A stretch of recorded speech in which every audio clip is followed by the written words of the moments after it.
Estamos. Bien. Entonces, ¿en qué consiste el abordaje transdiagnóstico y por qué es importante? Bueno, vamos a ver algunas de estas cosas y la importancia que tiene el abordaje transdiagnóstico en, sobre todo, los problemas o los trastornos que se conocen como emocionales. No sé si alguien ha escuchado el término transdiagnóstico o abordaje transdiagnóstico en algún momento. Si no, no importa, vamos a explicarlo. Entonces, vamos a ver en qué consiste el abordaje transdiagnóstico. Y el abordaje transdiagnóstico es algo que se ha estado desarrollando en los últimos años. No es totalmente nuevo, pero sí viene a llenar una brecha que había en cómo tratábamos la patología y cómo quizás podemos verla ahora. Entonces, primero, el abordaje transdiagnóstico sostiene que hay una serie de procesos cognitivos y comportamentales que son responsables de mantener ciertos síntomas que comparten diversos trastornos psicológicos. También se llama así a la terapia que es aplicable a individuos que pertenecen a un amplio rango de diagnósticos que no necesitan apoyarse en el conocimiento específico de los diagnósticos para ser efectiva. Y también se le llama así al abordaje transdiagnóstico a un conjunto de principios terapéuticos similares que subyacen a una diversidad de trastornos. ¿Y en qué nos dice todo esto? Principalmente existen grupos de trastornos que comparten características. Y de igual manera vamos a poder abordar las características y las problemáticas a través de una serie de principios que sabemos que son estos principios, estos procesos, los en gran medida originadores del problema, pero sobre todo que lo mantienen y lo refuerzan en el tiempo. La psicología basada en evidencia o la psicología basada en pruebas se fundamenta en los mismos principios de la medicina basada en evidencia. ¿Qué quiere decir eso? Es disponer con la mayor y mejor información en formato de pruebas. Y cuando hablamos de pruebas, estamos hablando de pruebas concretas. Los argumentos o especulaciones no son pruebas. Estamos hablando de pruebas en forma de estudios o pruebas en forma de resultados. A eso nos referimos con pruebas concretas. Y estas deben avalar una forma específica de intervención. Y cuando hablamos de intervención, hablamos de un conjunto de aplicaciones. La terapia es una forma de intervención, no es la única y no necesariamente es la principal. Y aplicadas al campo de la salud mental y la psicología. We talk about a decrease. Y principalmente el abordaje contempla que a lo largo de los años, esta tendencia de buscar qué intervenciones eran las eficaces para tratar los problemas siguiendo las líneas de los trastornos específicos, si vemos el CIE o el DSM, logramos identificar y logramos desarrollar intervenciones específicas para los trastornos. Actualmente nosotros tenemos terapias eficaces para prácticamente todos los trastornos existentes y se han desarrollado en formas de protocolo siguiendo las líneas diagnósticas. Por ejemplo, tenemos para la depresión, tenemos tres grandes, las mejores, digamos, intervenciones para la depresión que son, tienen evidencia sólida. Por ejemplo, la terapia cognitivo-conductual, la terapia interpersonal y la activación conductual. Sabemos que son evidencia sólida para tratar la depresión. Y asimismo tenemos protocolos para ansiedad generalizada, para pánico, etcétera, siguiendo el dictamen de las clasificaciones del DSM o CIE, que son bastante equivalentes unas con otras. Pero esto tiene un pequeño problema. Bueno, un pequeño no, un grandito problema. Los sistemas y por ende las intervenciones están excesivamente parcelados. ¿Qué quiere decir? Hemos hecho clasificaciones taxonómicas, entiéndase que hemos, así como si tenemos diferentes especies y subespecies, bueno, tenemos especies de trastorno y subespecies de trastorno, y para cada uno hemos desarrollado una intervención o intervenciones sin considerar que hay mucho solapamiento entre ellos, mucho entrecruce, y que las tasas de comorbilidad son elevadas, son concentradas. Se dice que entre el 59 y 96% de diagnósticos tienen un diagnóstico secundario. Esto es grande. Estamos hablando de que una persona no viene por un trastorno puro, sino que viene principalmente por un conjunto de problemas y puede tener quizás un nivel elevado en un trastorno y un nivel subclínico en otro, un nivel elevado en ambos. Inclusive puede tener pequeños síntomas o signos de otros trastornos. Entonces, esto dificulta mucho las intervenciones y los diagnósticos. Porque, bueno, tiene ansiedad o tiene depresión o tiene las dos. No, tiene más depresión, pero también tiene cosas de ansiedad. Bueno, sí, pero lo que tiene más es depresión. No, tiene más ansiedad y tiene un poquito de problemas de estado de ánimo.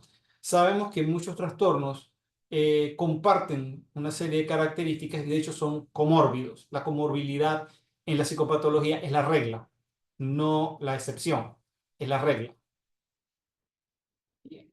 Entonces, por otra parte, las clasificaciones tradicionales del DSM-CIE te dicen muy bien qué síntomas y signos tiene una persona, pero no te hablan de las causas etiológicas, es decir, qué genera estos trastornos. Eso queda en segundo plano. Y fruto de estas dificultades del modelo categorial ha surgido lo que conocemos como el modelo transdiagnóstico. El modelo transdiagnóstico es lo que vamos a estar viendo. El modelo transdiagnóstico no es un sistema de clasificación o de diagnóstico, sino más bien una serie de principios que nos ayudan a ver mejor la patología y la intervención a la patología. Bien, la aproximación implica un cambio en lo que nosotros entendemos ahora de la psicopatología y en vez de ver categorías, lo que vamos a ver dimensiones que se identifican en diversos factores comunes a diferentes trastornos. Cuando hablamos de dimensión, serían más similares a lo que sería el espectro autista. Es decir, nosotros vamos a tener digamos, módulo, que es la dimensión, por ejemplo, del espectro, y ahí qué nivel y en qué grado y en qué conjunto te encuentras. Estás dentro del espectro, estás muy metido dentro del espectro, tienes características leves, tienes características moderadas, tienes características profundas, qué tan crónico es el problema. Es decir, ya tiene otra forma de verlo más que decir, bueno, tiene depresión mayor o tiene ansiedad generalizada.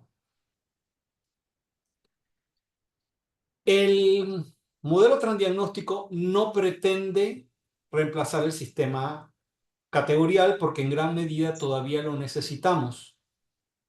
Lo que busca es complementarlo. El objetivo es hacer una simplificación tanto en la comprensión de la patología como en el abordaje terapéutico, creando modelos y protocolos de intervención que sean válidos para diversos grupos de trastornos y que ataquen es los mecanismos de mantenimiento, no tanto la sintomatología, porque la sintomatología es bastante compartida y bastante parecida.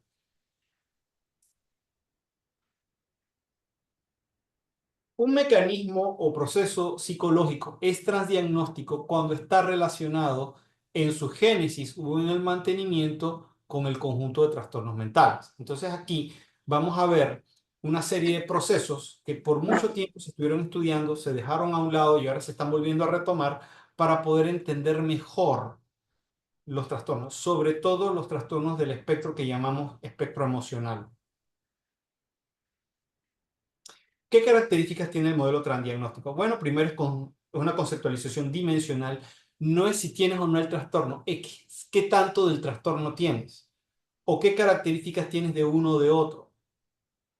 Surge de las debilidades del modelo categorial, principalmente un modelo categorial. Cumples con estos requisitos, tienes esto. No cumples con eso, no lo tienes. Pero sabemos que hay sintomatología subclínica y ese es uno de los mejores predictores para hacer si a futuro una persona va a desarrollar el problema. Es decir, si una persona tiene al día de hoy 2 o 3 síntomas depresivos, pero no lo clasificas de depresión mayor, probablemente en el curso de los meses o en el año, probablemente lo desarrolle. Sí, ¿qué tal si desarrollamos algo para intervenir tempranamente? Pero decimos, pero no tiene trastorno, ¿para qué le vas a dar tratamiento? Casualmente por eso, para que no lo desarrolle. Es relevante tanto desde el punto de vista psicopatológico como del terapéutico. Los esfuerzos van dirigidos a una mayor integración, es decir, que podamos integrar mayor cantidad de conocimientos, tanto de la línea terapéutica como de la psicopatología, como de la psicología experimental, como de la personalidad y demás. Y nos permite tener una mejor comprensión de la complejidad humana desde la psicología científica. Entiéndase, aquella psicología que se interesa en evaluar los procesos que dan dentro del espectro de la conducta humana y es volver hacia una psicología interactiva que va a estudiar procesos psicológicos, no tanto, digamos, etiquetas, sino de qué proceso está involucrado en esta conducta particular, pero esta conducta particular se parece a muchas otras, entonces, ¿qué procesos comparte? Algunas ventajas del enfoque transdiagnóstico vendrían a ser mejor el diagnóstico individual y facilita la comunicación entre profesionales. Podemos comprender la comorbilidad mediante la identificación de factores etiológicos. Este es un asunto sumamente importante porque la comorbilidad era un problema antes. Y también nos permite ver los diferentes niveles sintomatológicos en los trastornos. Podemos diseñar protocolos transdiagnósticos que son aplicables a un amplio rango de trastornos. No necesariamente hacer un protocolo o varios protocolos para un mismo trastorno. Podemos hacer, como les estaba diciendo, diseños de programas de detección y prevención temprana, cosa que en psicología nos hemos quedado un poquito atrás. Hemos desarrollado buenos tratamientos, pero ¿qué hay de la prevención? Tanto a nivel primario y secundario. Y comprender por qué un tratamiento es eficaz o por qué una técnica es eficaz. ¿Qué es lo que hace que la exposición sea tan eficaz, ya que se aplica en un conjunto de trastornos? ¿Qué la hace eficaz? Hay diferentes teorías acerca de esto, pero más allá de la teoría, ¿qué es el mecanismo de acción o el mecanismo activo de un tratamiento o de una técnica terapéutica? Bien, hasta el momento se han desarrollado modelos basados en el transdiagnóstico en los cuales se plantean dimensiones concretas de causa y mantenimiento. Uno de los primeros autores, Fairburn, comenzó a desarrollar un protocolo transdiagnóstico para los trastornos de conducta alimentaria, ya que tiene una serie de procesos psicopatológicos implícitos ahí, que son el perfeccionismo clínico, la baja autoestima, la intolerancia emocional y las disfunciones interpersonales. Nada que ver con la comida, porque de hecho los trastornos alimentarios no son problemas que tengan que ver con la alimentación. La expresión se da en la alimentación, pero en realidad el problema es toda una serie de procesos psicológicos que están afectados. Estos procesos interactúan adicional con una serie de mecanismos mantenedores, que son sobrevaloración de la comida y del peso, dietas excesivas u otras conductas de control de peso, perpetuando así el cuadro psicopatológico. ¿Qué quiere decir? Básicamente tenemos una serie de mecanismos que son procesos y a la vez tenemos una serie de mecanismos de control que la persona desarrolla que lo que hacen es perpetuar el ciclo. Y usualmente lo vemos en los llamados trastornos emocionales. Otros autores, pioneros en el modelo transdiagnóstico, está Barlow, el autor del famoso protocolo unificado para trastornos emocionales. No es el único protocolo, pero quizás es el más conocido, que rescata el modelo tripartito del afecto positivo y negativo de Clark y Watson para aplicarlo a los trastornos afectivos y de la ansiedad, siendo la afectividad negativa o neuroticismo el elemento común entre la ansiedad y la depresión. Bien, ¿qué ocurre? Tanto la ansiedad como la depresión son expresiones de emociones del polo que llamamos negativo. Y el afecto negativo o el neuroticismo es digamos, la disposición o sensibilidad que tengo a experimentar y, digamos, mostrar estas emociones. Pero eso viene acompañado de otros factores. Y aquí mismo lo señala Barlow, que el mecanismo recurrente en esto es el de desregulación emocional. Entonces hay una serie de conductas y estrategias desadaptativas que sirven para regular las emociones. ¿Y son cuáles son? La evitación, supresión emocional y conductas de seguridad. Es decir, las personas comienzan a evitar las emociones desagradables de sentir, ansiedad como tristeza, hastío, aburrimiento, mediante una serie de mecanismos, tanto activos como pasivos de evitación. La evitación, por ejemplo, pasiva, es no hacer cierta conducta para que esa conducta o esta situación, o evitar ciertas situaciones para que no elicite la emoción no deseada. Está la supresión emocional, que buscan suprimir las emociones no deseadas una vez que surgen. Y por último, la conducta de seguridad, la seguro. Uno pensará, bueno, pero esto es común en la ansiedad, en la depresión también. Las conductas de aislamiento, las conductas de no actividad o las conductas de pasividad que se ven en la depresión son conductas también de evitación y de reaseguro. Además, la teoría se articula a triple vulnerabilidad para el desarrollo de los trastornos emocionales. Tenemos los factores de neuroticismo, los factores de evitación experiencial y los factores de inhibición conductual, que incluyen aspectos tanto biológicos como psicológicos. Si bien hay personas que son más sensibles a ciertas emociones, esto interactúa con una serie de factores digamos, comportamentales, ejemplo, cierto modelado de ciertas características o ciertas estrategias aprendidas en el tiempo que buscan un equilibrio para, digamos, salvarse del problema que es experimentar una emoción no deseada. Y ofrece entonces una explicación bastante completa de qué factores son los que juegan aquí, más allá de lo que dicen los sistemas categoriales, que no es que no se van, no es que se van a eliminar. Sabemos que de alguna forma tenemos que tener algún grado de comprensión, que es depresión mayor, que es distimia, que es pánico, que es agorafobia. Eso lo tenemos que conocer, pero ¿qué mecanismos son los que están interactuando en ellos? En esa misma línea se han desarrollado protocolos de diagnóstico inclusive para población infantil. Por ejemplo, está el Detectives de Emoción, que está de Enrich May, Bill Quinn y Hernández Rodríguez, que tienen resultados prometedores. El protocolo unificado se ha desarrollado también para adolescentes. Y lo que varía es un poco la presentación. Los formatos son muy parecidos. Digamos, el ingrediente activo es muy parecido, lo que cambia es la forma de presentación. Bien, ahora, las perturbaciones emocionales forman un espectro. Este espectro es un gran grupo de trastornos, tanto afectivos como de ansiedad, que tienen una serie de condiciones similares. La principal, afecto negativo, neuroticismo. Hay una alta propensión al afecto negativo, es decir, experimentar emociones desagradables de sentir. Está también el aspecto de que el mundo o los eventos son incontrolables y no predecibles. O sea, esto que hablamos de no hay control y no hay predictibilidad percibida. Aquí el problema es que las personas funcionan con un mecanismo en que el control debe ser absoluto y la predicción o la predictibilidad debe ser absoluta. Si no es absoluta, entonces se van al ser.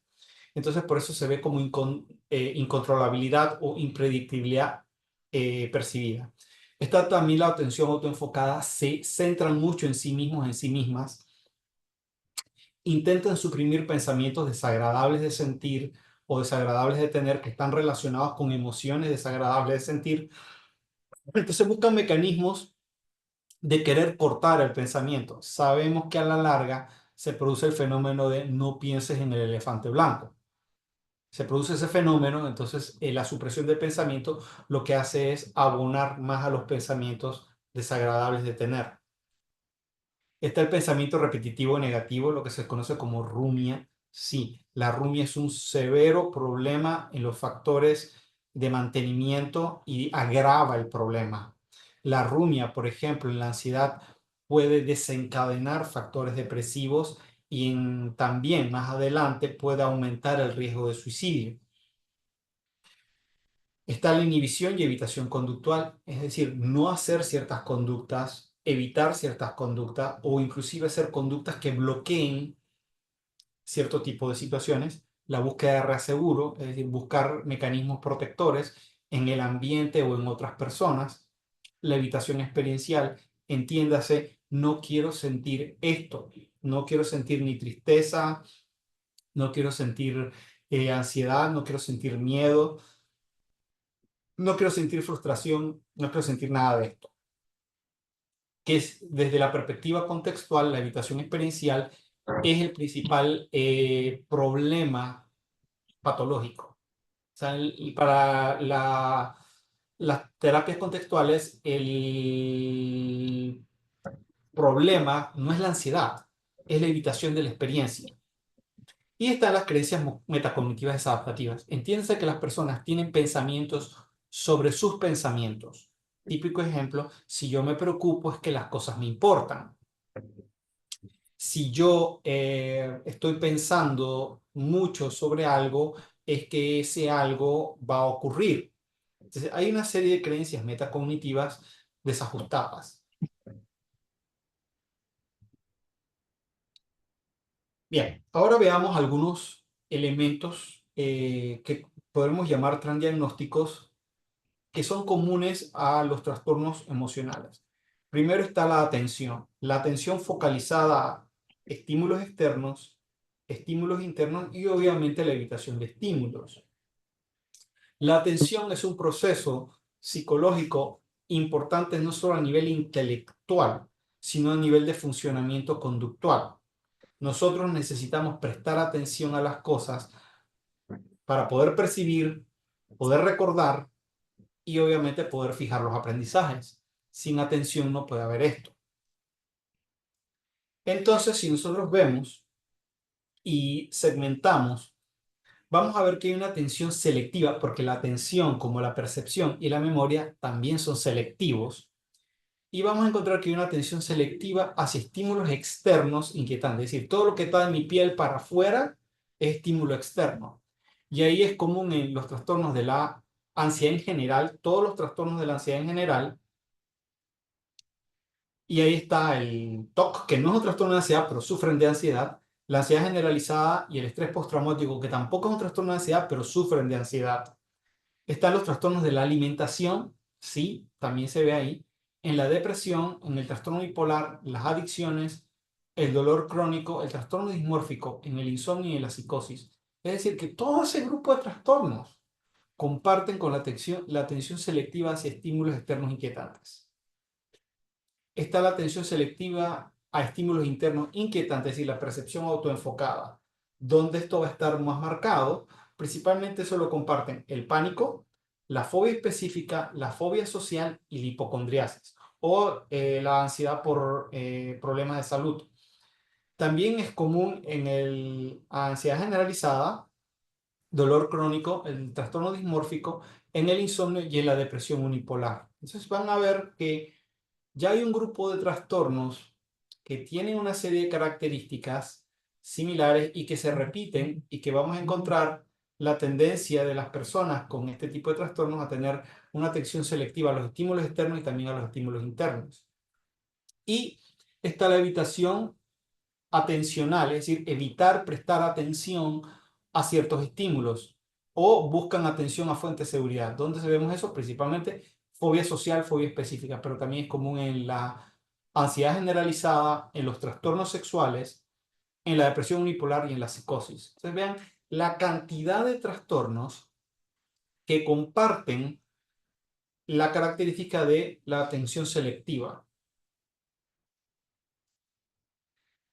Tenemos el pensamiento repetitivo negativo, entiéndese la rumia. La rumia es común y es un factor a tratar en la depresión, la fobia social, el trastorno obsesivo compulsivo, el insomnio, los trastornos de la alimentación, el dolor crónico, abuso del alcohol y por extensión también las otras adicciones, en la psicosis, el trastorno bipolar, la hipocondría, la ansiedad generalizada y el pánico. Entonces, una intervención para la rumia debe ser un punto focal en cada tratamiento, porque sabemos que la rumia está presente, la rumia es un factor de mantenimiento y empeora el cuadro. Así que tener estrategias para poder cortar la rumia es importante en el tratamiento.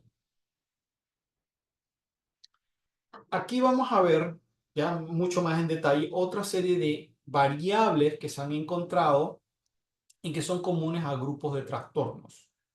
Bien, tenemos estrategias de regulación emocional. Entiéndase estrategias disfuncionales como la evitación, eh, el bloqueo de ciertos estímulos, la búsqueda de reaseguro. Son estrategias de regulación, pero terminan haciendo el problema peor. ¿En qué trastornos son comunes? Conducta alimentaria, depresión, ansiedad. Comparte, entonces, no es de extrañar que las personas también con problemas alimentarios tengan también alta ansiedad y también problemas afectivos. Las estrategias para regular las emociones se han encontrado como un fuerte indicador en la mayoría de las psicopatologías. Es decir, estrategias infructuosas, más que disfuncionales, infructuosas de control emocional se encuentran en la mayoría de las patologías. Está la rumia, que es la comorbilidad entre la depresión mayor y los trastornos de ansiedad, que es una variable que es mediadora entre uno y otro. Las personas que rumian y tienen ansiedad eventualmente desencadenan por la cantidad de pensamiento negativo repetitivo, desencadenan en básicamente depresión. Y las personas depresivas o que están experimentando depresión comienzan a rumiar y eventualmente generan una serie de marcos de preocupación excesiva que les ayuda a sentir ansiedad. Ambos complican los diagnósticos y empeoran el diagnóstico y lo mantienen. Entonces, la rumiación es un factor mediador entre ambos. Está la sensibilidad a la ansiedad, es decir, la predisposición que tengo a responder a estímulos que puedan generar ansiedad. Eso es común en los trastornos de ansiedad, en los trastornos depresivos y en el insomnio. Y es el factor común en los trastornos del sueño, la ansiedad y los depresivos, y es el factor de mantenimiento primario en el insomnio. El insomnio es común en los trastornos de ansiedad y la depresión y encima es un trastorno del sueño. Es decir, es un trastorno presente en los problemas no solo emocionales, sino que en sí mismo es un trastorno identificado y que es un problema de salud severo. Ya sabemos que el insomnio es un factor de riesgo para una serie de problemas de salud, tanto físicos como psicológicos. Está la ira. La ira o los problemas de control de ira no están tipificados ni en el DSM ni en el CIE. Se habla de los trastornos de control de impulsos, pero los problemas de control de ira van más allá de eso. La pobre control de ira está presente en una amplia gama de problemas psicológicos y físicos, que son ansiedad social, depresión mayor, sí, la gente con depresión mayor, en vez de sentir tristeza, lo que están experimentando es irritabilidad o descontrol o frustración o mucha rabia. Ansiedad generalizada, estrés postraumático, los trastornos de personalidad y personas con enfermedades coronarias. Sí, la ira pasa factura a nivel cardíaco. Está la intolerancia a la incertidumbre, que es común en la ansiedad social, la depresión mayor, la ansiedad generalizada, el trastorno obsesivo compulsivo, el pánico y el neuroticismo.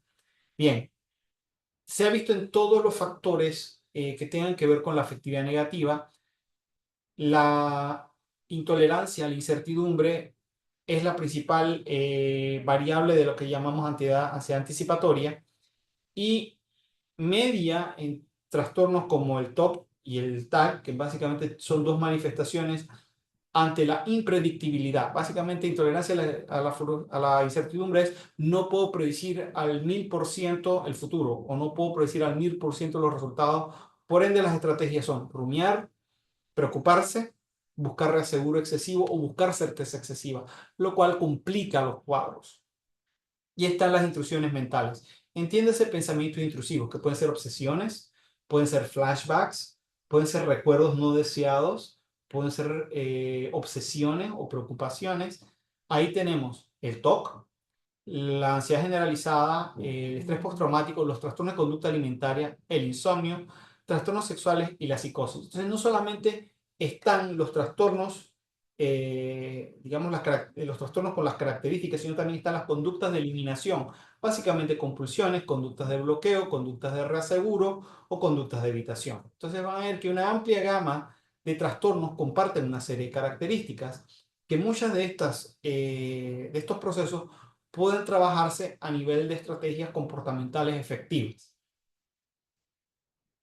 Bien, entonces, si viéramos los trastornos como un gran tronco salido del tronco mayor, tenemos una rama gruesa que la llamaríamos disfunciones emocionales y de ahí se ramifican en otros tres grupos, que están los trastornos bipolares, y ahí los trastornos bipolares se ramifican en el bipolar tipo 1, la presencia de manía, bipolar tipo 2, más o menos episodios depresivos con episodios hipomaníacos, y la ciclotimia, cambios bruscos en el humor de manera cíclica. Están los trastornos del distrés, es decir, del estrés negativo, y ahí entra la depresión mayor, la distimia, la ansiedad generalizada. Fíjense que la ansiedad generalizada tiene más cosas que compartir con la depresión y el trastorno de estrés postraumático. ¿Por qué? Porque el trastorno de estrés postraumático es el claro ejemplo del trastorno de estrés negativo. Por eso, tanto el estrés postraumático como su versión más corta, que es el estrés agudo, son trastornos por distrés. Y están los trastornos del miedo, que son las respuestas emblemáticas de la ansiedad, que ahí tenemos el pánico, la agorafobia, la fobia social y la fobia específica. Es decir, tenemos una serie de, digamos, trastornos que, aunque sus presentaciones son diferentes, el patrón es exactamente el mismo. Se licita por medio de estímulos la respuesta emocional de miedo o ansiedad, y obviamente está la respuesta evitatoria, la cual alivia temporalmente la respuesta de miedo, pero la mantiene en el tiempo. Ahora, viendo todo esto, ¿qué es lo que se ha desarrollado? Se han creado protocolos que permiten tomar 3 o 4 conceptos básicos que están presentes en todos los tratamientos que han resultado exitosos en los trastornos emocionales, y se reúne un conjunto simple y unificado de principios que el clínico puede aplicar. Esto es lo que se habla del protocolo unificado de Barlow. En lugar de estudiar tratamientos con intervenciones fijas, por ejemplo, para fobia social, para agorafobia, 3 trastornos que tienen similitudes, pero tienes que tener un protocolo para cada una, los terapeutas tendrán principios que pueden aplicar de manera flexible a diferentes trastornos. En lugar de tener diferentes manuales, tú vas a tener uno. La idea es que crear un protocolo que sea de fácil difusión, que sea accesible y que pueda ser empleado por profesionales. Ahora, hago la salvedad. Para entender este protocolo tienes que entender el marco teórico que hay detrás. No es simplemente un conjunto, no es un recetario. Es un manual que tiene claramente una serie de intervenciones, pero tienes que conocer la teoría base que hay detrás y tienes que aprender y saber hacer bien las intervenciones. El protocolo unificado es para el síndrome de afecto negativo. Ahí podemos meter la depresión, la ansiedad y problemas asociados en mayor o menor medida. Aquí se habla de las sesiones, pero en realidad son módulos. Las sesiones no son 10. Aquí tenemos un ejemplo de 10 sesiones, pero el protocolo puede ampliarse o reducirse.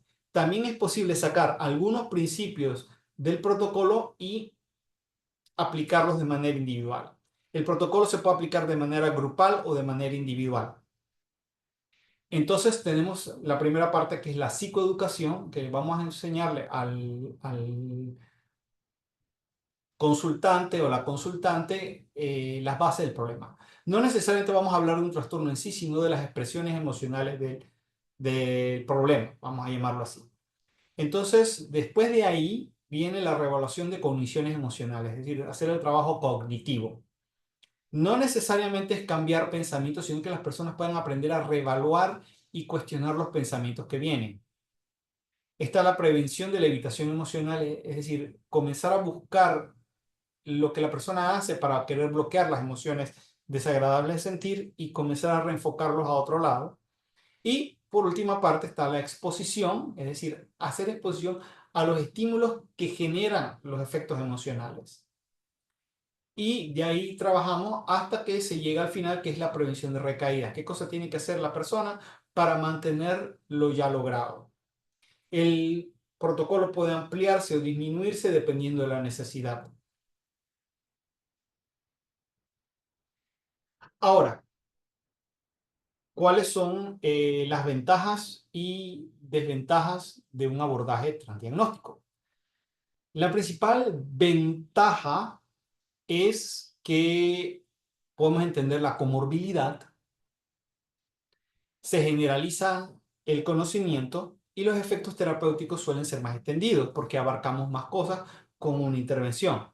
Las desventajas y debilidad quizás más importante es que nos quedamos todavía con la duda de por qué diferentes trastornos, aunque tienen factores comunes, tienen tantas presentaciones diferentes.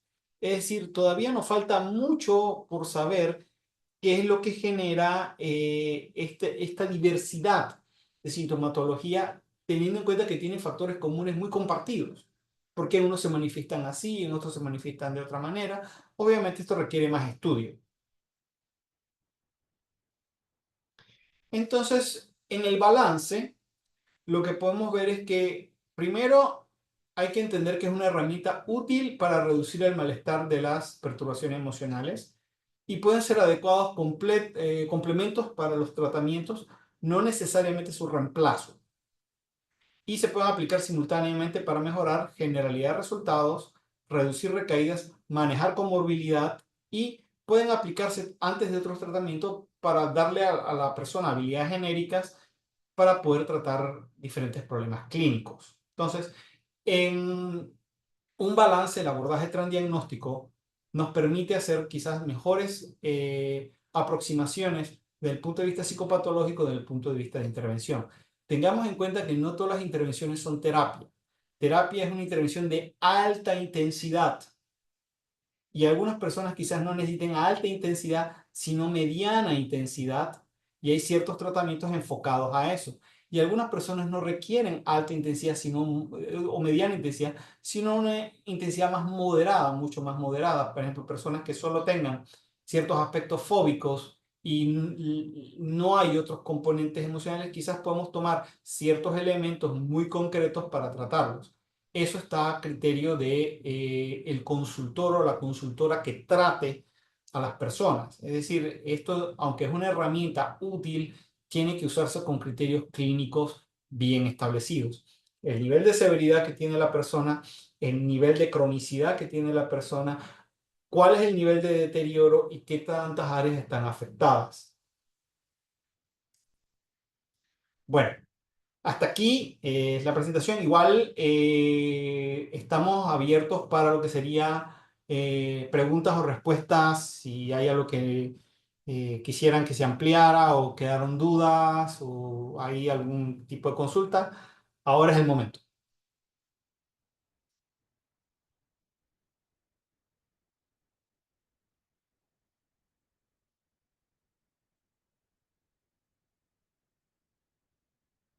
A ver, ahí dice hola.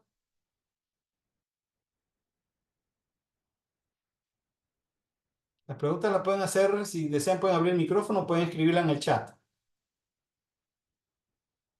¿Cómo determinar el periodo de intervenciones de terapia? Ok, bien.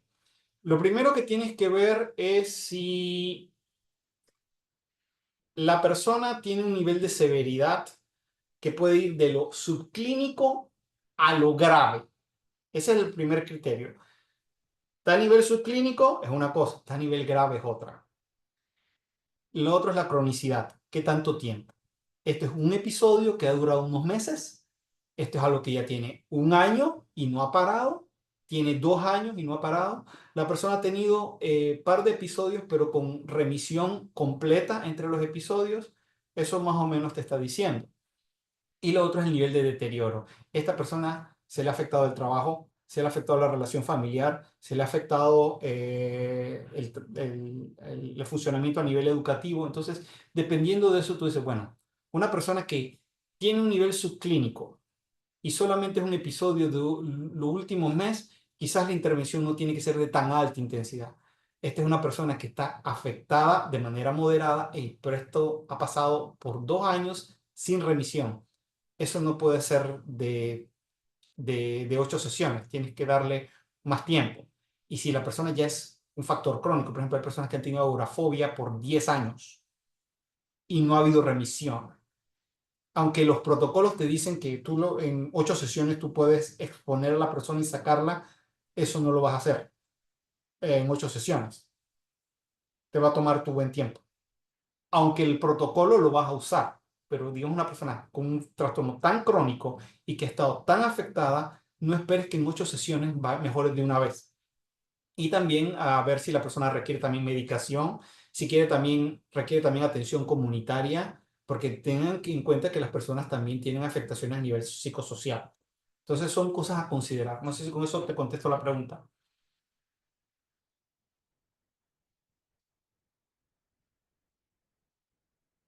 Bien, ¿cómo referir a otro especialista? Bien, si tú ves que se escapa a tu nivel de competencia o a lo nivel de lo que tú haces, a lo que tú tratas, definitivamente buscas a quien puedas atenderlo. Lo otro es si tú consideras que estás en las condiciones para atender a la persona. Por ejemplo, hay personas que me piden que yo las atienda, pero yo le digo, mira, yo no tengo espacio para atenderte, busca a tal persona. Otra gente me ha venido con ciertos motivos de consulta y yo le digo, mira, por ejemplo, personas que tienen hijos o hijas dentro del espectro autista. Yo no trabajo dentro del espectro autista. Le digo, bueno, mira, yo no lo trato, conozco a esta persona que lo trata muy bien, puedes consultar con ella.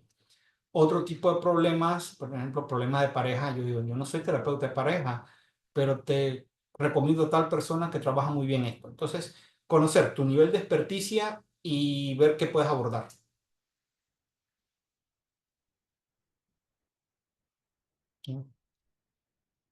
Bien. ¿Una otra preguntita? ¿Comentarios? ¿Dudas? No, no, no, no, no, no. Eso de la todología ya eso de en el pasado. Porque realmente, digamos, si los médicos han tenido que especializarse en áreas, aunque conozcan muy bien de la medicina. Por ejemplo, yo conozco un doctor que es internista, pero se ha especializado en la parte gastroenterológica. O sea, me dice, sí, yo conozco todos los órganos internos, pero me he especializado en esto porque solo eso ya te da trabajo bastante. Es decir, requiere mucha atención y mucho estudio. Hay cardiólogos especializados en tratar ciertas patologías, otros que son más generales. Bueno, así mismo si eso ha pasado en las ciencias médicas, eso ha pasado en cosas como la ingeniería o en otras disciplinas, tiene que ocurrir la nuestra. Ahora, nosotros tenemos que aprender a tener un campo de conocimiento amplio, o sea, amplio de nuestra disciplina y de otras también, pero profundo en nuestra área. Pero obviamente eso requiere estudio y dedicación.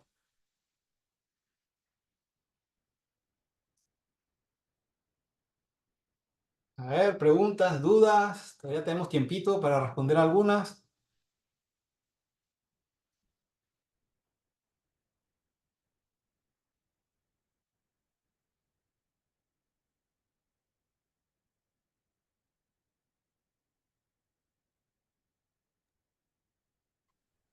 Una preguntita. Solo para saber, por ejemplo, cuando la línea de intervención, por ejemplo, hay casos que llegan a consulta que se nota de que la primera línea de intervención tiene que ser por parte de psiquiatría para luego dar el tratamiento terapéutico por psicología.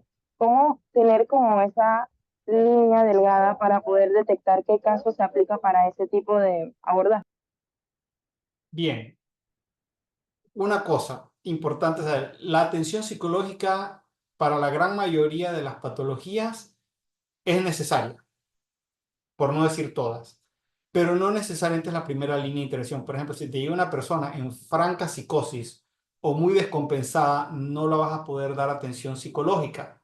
Se necesita estabilizarla. Por ejemplo, personas que tienen, eh, vamos a ver, un estado de ánimo depresivo tan profundo que prácticamente ni reciben ni transmiten, cuidado que esa persona hay que medicarlas primero, que más o menos se estabilicen y después le das a la atención psicológica. Ahora, es necesaria la atención psicológica. En otros casos, si bien la atención farmacológica es importante, no necesariamente es la primera línea de intervención. Por ejemplo, en el TOC, el trastorno obsesivo compulsivo, la línea de intervención farmacológica es importante, pero la terapia psicológica es la que va a hacer realmente el trabajo fuerte. Es decir, le controlas la ansiedad a la persona, pero si no hace la exposición y prevención de respuesta, básicamente lo que vas a tener es una persona que va a consumir ansiolíticos por el resto de su vida. Y no es la idea.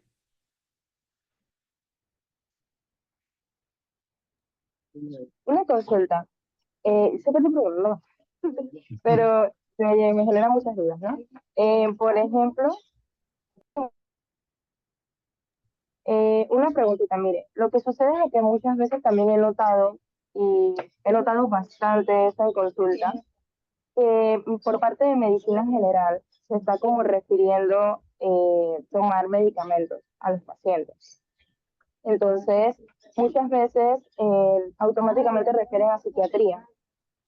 Y cuando uno ve el historial clínico del paciente, uno se da cuenta como que, ok, quizás la primera línea de intervención debe haber sido orientada por psicología y luego sido referida en tal caso a psiquiatría.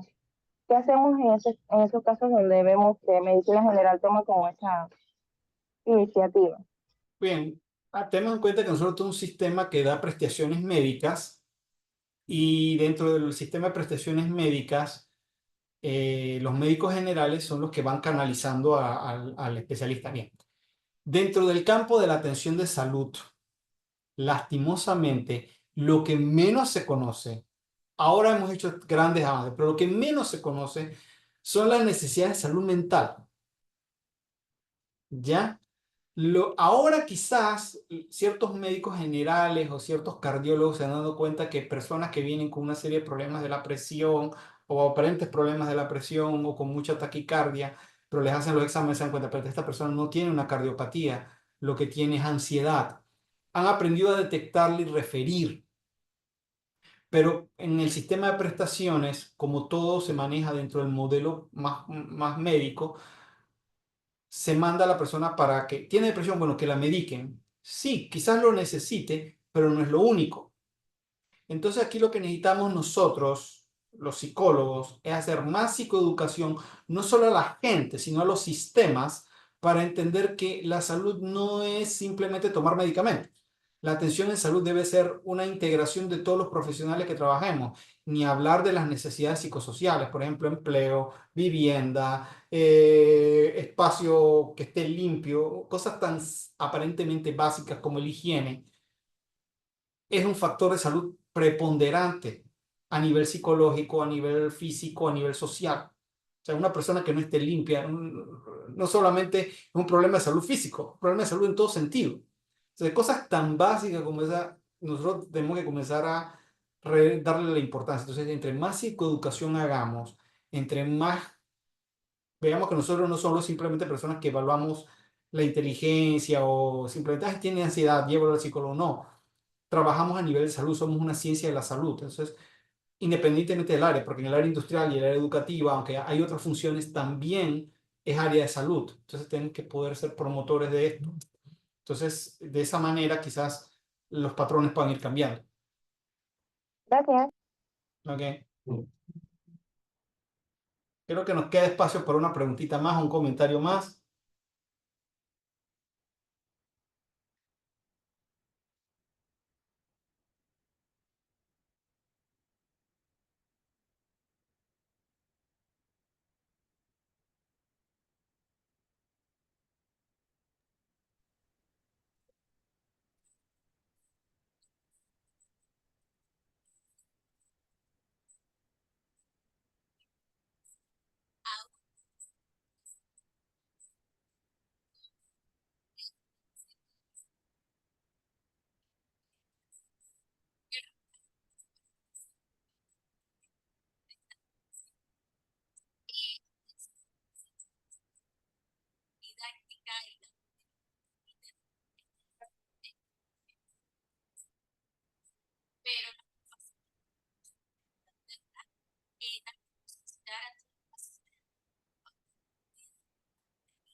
Bueno, espacios, por ejemplo, para que podamos hacer más cosas, pienso que siempre va a haber.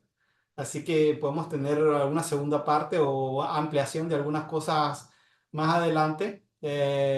Y también porque se han estado desarrollando quizás una serie de herramientas que tanto a nivel terapéutico como a nivel diagnóstico pudiéramos compartir. De igual manera, el video queda, así que también la gente lo puede volver a revisar y lo puede volver a ver y que la gente nos siga dentro de las actividades que hacemos. Y bueno, yo sí se dejo esto de que nosotros tenemos que al día de hoy quizás estudiar más de lo que hoy, de lo que nos quedaba estudiar hace unos años, ya que no solo tenemos que tener conocimientos amplios, sino también profundos en ciertas cosas.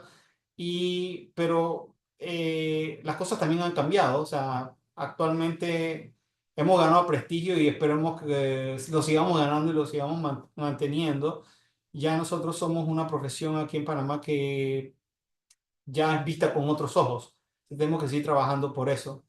Así que bueno, agradezco mucho a las personas que han venido. El tiempo se fue como volando, pero realmente muy agradecido de parte de la clínica y bueno, cualquier cosa, estamos a la orden. Pueden consultar, pueden visitar nuestras páginas, por ejemplo, en el Instagram, donde ponemos, por ejemplo, las actividades. Y bueno, les esperamos de repente en otra sesión que tengamos. Así que un gusto y esperamos que tengan un excelente día.